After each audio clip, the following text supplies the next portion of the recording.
Привет, я Света Романова, художница, художница, видеограф из города Якутска. В основном я занимаюсь видеопрактиками, очень интересует понятие сотворения или возникновения нового автономного, так сказать, визуального языка индигенного. Училась я на художника, училась я в Калифорнии, закончила там бакалавр и магистратуру.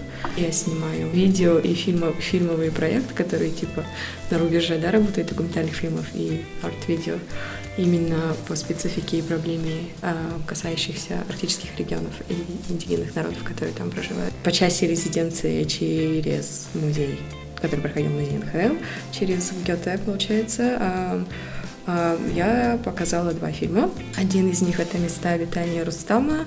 Это фильм о якутской культуре молодежной, и каково это вообще расти в Якутске, так сказать, в таком современном, околосовременном арктическом городе. И он специфичен, мне кажется, именно по времени, потому что там охватывается период с 15 по 17 год.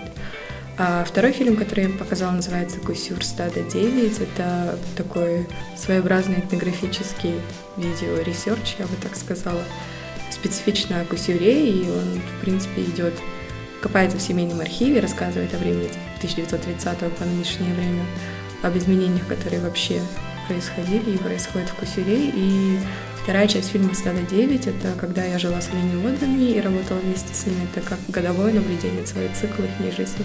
Также в рамках резиденции я работала с 3 школами. Это Амгинская школа, Балагурская школа из Кусюра и школа городского типа ЯГНГ, получается. У меня были студенты, и они в течение месяца, получается, создавали свои видеосопроекты. И, получается, как часть резиденции также эти видеопроекты будут показаны. Вся идея заключалась в том, чтобы отобразить фактическую реальность, получается, современной Арктики и условий жизни проживания именно через глаза детей, получается, да. Мне кажется, такие практики, в принципе, мы на самом деле практикуем каждый день. Просто на них надо иногда, мне кажется, внимание обращать. И вообще, как потребители и жители в техногенном мире, мне кажется, это у нас происходит мы даже этого не замечаем, да? Меня попросили участвовать и создать художественную практику, и практика будет в том, что мы продолжим этот проект как со школьниками, но она открыта всему населению. Нету никаких возрастных ограничений или по формату, все ссылки, все сайты, и там также будут указания, как можно партиципировать для желающих, допустим, будут представлены через сайт музея.